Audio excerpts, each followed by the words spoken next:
I'm Taylor Carroll. I'm 14 years old. I live in Dana Point, California with my family, and I have an older brother, Brennan, and younger sister, Alyssa. Prior to my diagnosis, I was just feeling extremely sick. I was really pale. I was extremely fatigued, and my family and I just kind of knew something was up. Then, actually, when I was in a baseball game, I got hit in the elbow with a pitch, and I was taken to the emergency room to get a soft cast on. 2 weeks later, when we returned, they said my arm was fine, but something else was terribly wrong. Some blood draws were conducted, and we then found out that I had leukemia. I was diagnosed with ALL leukemia with Philadelphia chromosome. Philadelphia chromosome, in essence, allows the cancer to become immune to chemotherapy. And we were told that we would need a bone marrow transplant. We were told that there's usually a 30% match within families. My family had no match. We were now forced to look for a stranger to give me hope. So while we were waiting for our perfect 10 out of 10 match, quite a few potential came up. We then found our perfect 10 out of 10 bone marrow donor.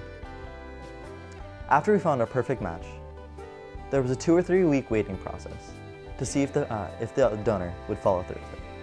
We then got the word that our bone marrow donor was going to help to save my life. Once we found my donor, my family and I was flown over to Children's Hospital of Seattle, the world's leading bone marrow donor facility. To prepare for the bone marrow, I received intensive treatments of radiation and chemotherapy. The amazing day came, September 2nd, 2007. When the bone marrow came to help save my life.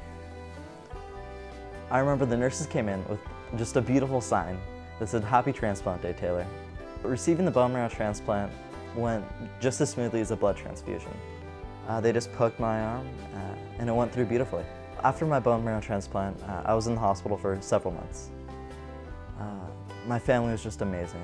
They were there with me every day, and they were just such an amazing support group. The next several months in the Ronald McDonald House didn't go quite as smoothly as we hoped. Just some simple complications, coughs, colds, infections, that have to keep putting us back in. But amazingly, we got to keep going out. After several months, we were told it was safe to go back home, and we boarded the next flight possible. Well, December 19th came, and I just have to say that was one of the most amazing days of my life.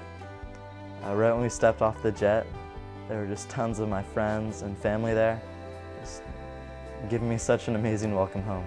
There's certain precautions with the bone marrow donor registry, so we were able to send a few letters back and forth with our amazing donor, Rolf. And actually, 2 years after the bone marrow transplant, I was totally surprised, and I got to meet Rolf. My bone marrow donor, Rolf, is just such an amazing person. He's a golf pro in Germany. He has a beautiful boy, Henry, and an amazing girlfriend, Janine. I'm so amazed. Actually, Rolf's going in again to give more bone marrow to help save another life. So Rolf's sister was one of the big spokespersons for the National Bone Marrow Registry, and she actually got him to sign up. And he didn't believe it when she told him that it was actually his turn. The bone marrow that I received was the most amazing gift I'll ever have. Rolf is the reason that I'm still here today. I want to thank all of you for signing up to the National Bone Marrow Registry and helping to save lives.